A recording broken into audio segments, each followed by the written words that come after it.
What's up, guys? Welcome back to the channel. Today I want to talk to you about the true drawing power of clover and what it actually means to provide the correct amount of nutrition to wildlife and the misconceptions within that. So I absolutely love planting clover. Clover is kind of like that base of a food plot program. It's been known for many years as clover is always that go-to base of establishing a food plot and habitat management program on your property. Now, not every property needs clovers. So the property that I managed in Pennsylvania for 5 years, I had a perennial clover food plot, and I had a mixture of Hot Chicken, Comeback Kid from Domain Outdoors. I had those clover plots in there, and it attracted and drew deer in there year round and provided lots of nutrition to the wildlife, not only deer, but turkeys, because turkeys will get in there not only to eat the clovers, but they'll actually get in there for the bugs, because you get that dew in the early mornings on those clover leaves and everything, and the sun hits it, starts evaporating, you get that dew. The bugs are attracted to that, so then therefore the turkeys will be in there looking for the bugs. But having that clover food plot is so powerful. I've killed a lot of deer over clover food plots, or killing the deer leading up to that clover food plot. Back off that plot a little bit in the timber, you can hunt those travel routes going to that clover plot. Just depends on your situation, but having that base of clover is very powerful draw, especially for turkeys, like I mentioned, because I absolutely love turkey hunting.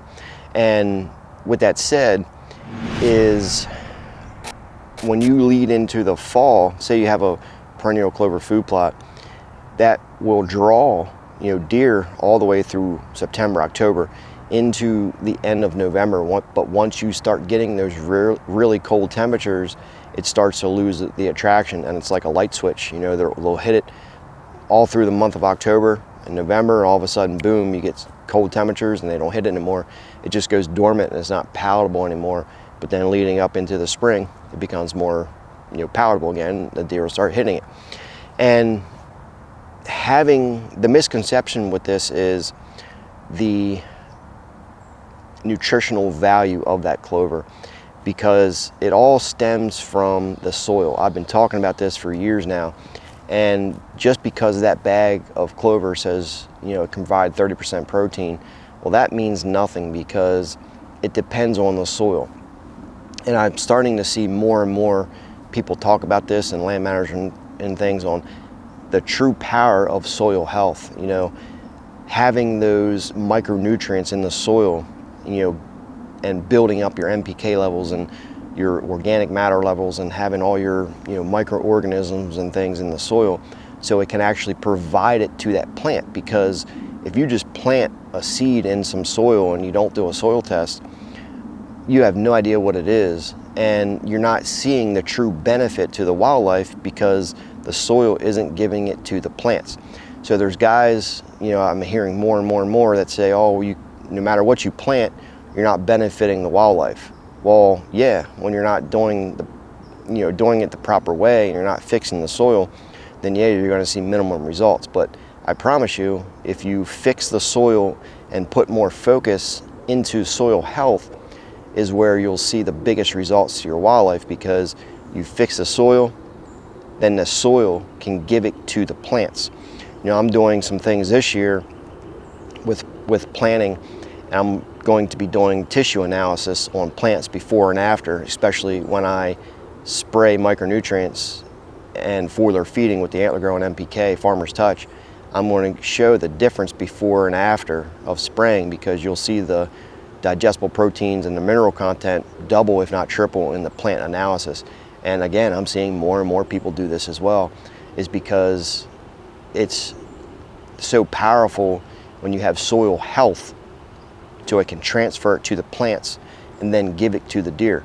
If you have crappy soil, you're going to have crappy nutritional value in your plants, and your deer herd is going to lack. But in areas where you pay attention to that actual soil health, you have a higher nutritional value plant, you have more nutritional levels and value that you provide to the wildlife. That's why I've been talking about for 5-6 years now of foliar feeding, because foliar feeding, you're giving the micronutrients directly to the plants so it can give it to the wildlife. So therefore you're bypassing the soil. Now, micronutrients is the missing link to all of this, to plant health, wildlife health. Micronutrients is the missing link.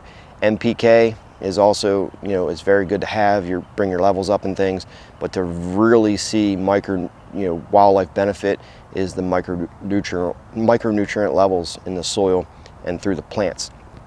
Now, there's other ways to build it. You don't have to foliar feed if you don't want. You know, just having organic matter, compost into the soil is going to provide micronutrients decaying and decomposing in the soil. So when you plant your next crop, it can provide it to the wildlife. But if you want to jumpstart things, foliar feeding is the key to all that. And you can obviously foliar feed clover or whatever it is that you plant.